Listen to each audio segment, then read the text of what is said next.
No, yeah, I think under the circumstances, we walk out of it at home. We got a point in a situation where it wasn't too good coming into the second half. But we're really critical with ourselves. We think we shouldn't be 3-1 down going into the half and put ourselves in that situation. So we're gonna go in and we have to turn around quick. We have a game midweek and then next week as well. So we need to get results and we need to win the next game. So we're gonna go in and see what we can change. But we're happy with the point. We want to make home field advantage our fortress, and we don't like losing here. And I think that was the message coming into halftime that we get the first one, the momentum changes, and obviously a good way for us to respond. At the end of the day, unlucky not to get the fourth, but we put ourselves in that situation at the end of the day, so it's on us. Omir, not every day that the head coach of a team, comes out and joins the team on the field for the halftime huddle right before the start of the second half. Did that surprise you? What was the message from Chris? No, Chris is that's how he is. He's very passionate about what he does, what he says, and how he feels about the team. And something that he told us even during the first half was that we're playing really well. We're gonna get goals, and we have to keep playing positive and thinking positive. That was what he said in the halftime is, we have to play more positive and make more positive runs. And I think we saw that in the beginning of the second half. And it created a lot of chances and ultimately got us that second goal and the third one as well.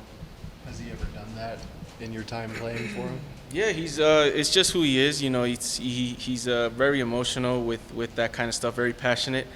I don't think he's like thinks ahead. I think he's just doing what he feels in the moment, and I think that's something that motivates us. How he feels the game and how passionate he is motivates us and makes us want to play even more when things might not be going too well, and that's credit to him as well. It's what we need in a coach as well. We see the goals pouring in from the attacking midfield and forwards as the season progresses. Do you think there's anything that you can improve on, and how far do you think this team can go with the attack? I think we're seeing a lot of goals, a lot of chances. I think I saw like 20 shots today, 9 on target, and it's a situation that's going to happen maybe at home where teams give us the ball and make us want to break them down. But I think we've shown over the last few games that we have players that can create. We have players that can finish chances and set pieces in the run of play and just make chances. Really happy for Kevin to get 2 goals today, and he's somebody that really deserved it. I think we're a good team. We create a lot of chances. It's just at the end of the day we can't put ourselves in those situations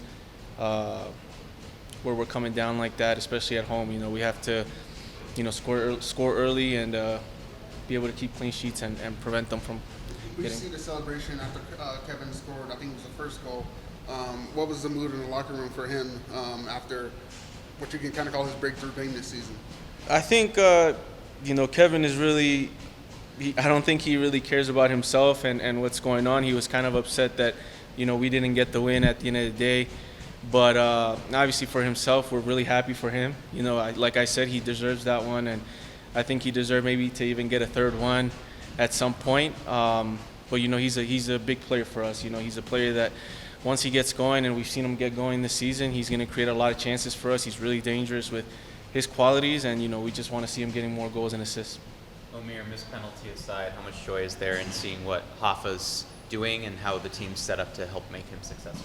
No, obviously the penalty, it happens in the game. It's going to happen. We trust him for the next one, and we're not thinking about what happened with the PK. But obviously to see him score in every single game it's what we need in a striker. It's what makes a top striker in the league. And I think obviously people say what they need to say about him and whatever, but he's proven a lot of people wrong, and it's stuff that I've known, and I haven't even had that much time with him.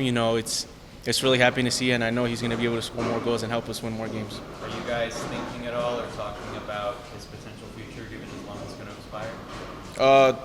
I knew obviously he's on loan. It's coming up, but I think I'm just trying to enjoy him, and I understand that he's a player. He's the type of player that I haven't played with in my career. Somebody that works so hard off the ball and with the ball.